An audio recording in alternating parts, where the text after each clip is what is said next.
इसको राहुल गांधी गबर सिंह टैक्स या फिर ग्रैंड स्टूपिड थॉट कहते हैं। क्या आप मानते हैं कि टैक्स इम्प्लीमेंटेशन में कमियां रह गई इसलिए काफ़ी रोल बैक करना पड़ा? और इस टर्म को आप कैसे कहते हैं, गबर सिंह टैक्स जो है, मतलब जबरन कोई टैक्स लगाया जाए?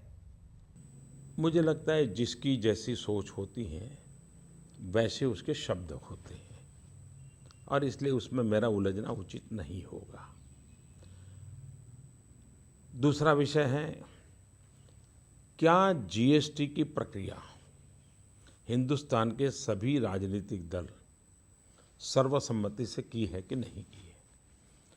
प्रणब मुखर्जी जब फाइनेंस मिनिस्टर हुआ करते थे तब से जीएसटी का सिलसिला चला है, और इसलिए जीएसटी सभी राजनीतिक दलों ने देश में एक अच्छी व्यवस्था लाने की सोच का वैसे पनपी हुई व्यवस्था है। दूसरा, पार्लियामेंट में सर्वसम्मति से ये सब पारित हुआ है। तीसरी बात है, क्या जीएसटी आने के पहले देश में टैक्स रेट क्या था?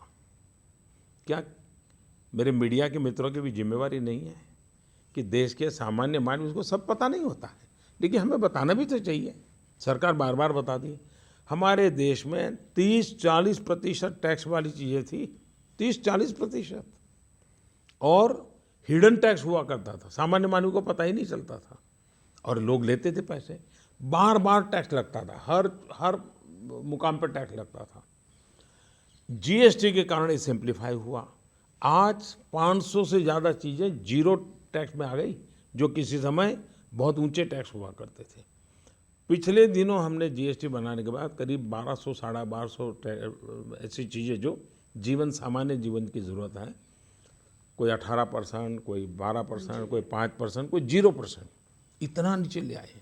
और इसमें भी हमारा मत है कि इस काम को हम लगातार करते रहते हैं, क्योंकि हम फीडबैक लेते हैं, संवाद करते हैं, लेकिन ये निर्णय भारत सरकार नहीं करती है। देश को आपको भी समझाना चाहिए। जीएसटी काउंसिल में निर्णय होते हैं। जीएसटी काउंसिल में एक प्रकार से सभी राज्य सरकारें होती हैं, यूनियन टेरिटरी होती है, उसमें एक भारत सरकार होती है। सबकी इक्वल पोजीशन है वहाँ, कोई ऊपर नहीं, कोई नीचे नहीं, सब बराबर के हैं। भारत सरकार भी एक राज्य के बराबर ही है। पुडुचेरी और भारत सरकार दो इक्वल है वहाँ पर। तो इसलिए वहाँ पर कांग्रेस की सरकारें भी हैं। ये सारे निर्णय हुए हैं। पार्लियामेंट में सर्वसम्मति कांग्रेस है, जीएसटी में सर्वसम्मति वहाँ भी कांग्रेस है, जीएसटी के अंदर सर्वसम्मति में कांग्रेस के भी मुख्यमंत्री हैं, वो भी। अब वो अपनी ही पार्टी के लोगों को गाली दे रहे हैं क्या?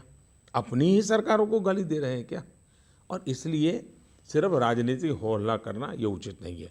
जहाँ तक जीएसटी एक नई व्यवस्था है, कोई ये दावा नहीं कर सकता है कि भारत जैसे विशाल देश, आपने देखा होगा हर राज्य का जब बजट आता है और टैक्सेस के संबंध में जो बात घोषित होती है, उसके बाद उस राज्य में बहुत हो हल्ला होता है, और सरकार राज्य में जो घोषित करती है 5-6 फिर उसमें ऊपर नीचे करना पड़ता है, और जब बजट फाइनल पास होता है तो उसमें वो छुट्टी दे देते हैं।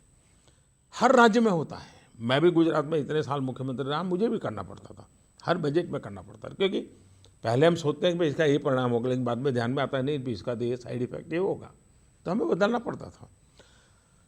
अब देश के सभी राज्यों में जिस विषय को लेकर के हो हल्ला होता था, उनके उनके बजट में होता था, वो जीएसटी के कारण सब एक जगह पे होता है, इसलिए बड़ा लगता है। लेकिन मिल बैठ करके इसको ठीक करने का प्रयास किया जाता है। दूसरा, इतनी बड़ा परिवर्तन लाते हैं, टेक्नोलॉजी ड्रिवन है, तो बहुत से छोटे व्यापारियों को थोड़ा अनकम्फर्ट हुआ है, और ये तो हम भी मानते हैं कि थोड़ा तो अनकम्फर्ट हुआ है। लेकिन सरकार की जिम्मेवारी क्या है कि संवेदनशीलता के साथ उनको समझे, उसकी समस्या का समाधान करे। तो ऐसी जितनी बातें हमारे सामने आती हैं हम जीएसटी काउंसिल में रखते हैं। जीएसटी काउंसिल उसका सरलीकरण में हम मिल बैठ करके आगे बढ़ते हैं। अभी हमने 2 महत्वपूर्ण फैसले करना हम चाहते थे कि एक, जो 20 लाख रुपये तक की जिम्मेवारी हमारे व्यापारियों को है, उसकी सीमा हम 75 लाख कर करके उनको मुक्ति देना चाहते थे, लेकिन इस जीएसटी काउंसिल में हम नहीं कर पाए। कुछ कुछ रिजर्वेशन थे कुछ स्टेट के, तो आखिर के एक कमेटी बनानी पड़ी।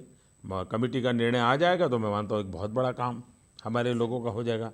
उसी प्रकार से ये जो अंडर कंस्ट्रक्शन मकानों के लिए टैक्स जीएसटी और फिनिश मकान के लिए जीएसटी, उसमें भी हम जैसे रेस्टोरेंट्स के लिए हमने किया, कुछ नहीं भाई 5% में सब कर देंगे, उस दिशा में हम जाना चाहते थे।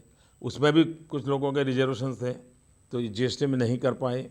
अब वो कमेटी को गया है, हम कोशिश करेंगे जितना जल्दी वो भी अगर हो सके कमेटी रिपोर्ट कर दे। तो इसलिए हम लगातार जीएसटी सरल बने, जीएसटी कंज्यूमर के बेनिफिट को एक प्रकार से सुरक्षित रखे, उस दिशा में चलते चले जा रहे हैं। इतने कम समय में इतने बड़े देश में इतनी विविधताओं के बीच ये अचीवमेंट जो हुआ है वो छोटा नहीं है। फिर भी हम मान के चलते हैं कि हर चीज़ इतने बड़े देश में सुधरने के लिए संभावना होती है। हम लगातार बदलाव कर रहे हैं, लगातार नई नई चीज़ें ठीक कर रहे हैं।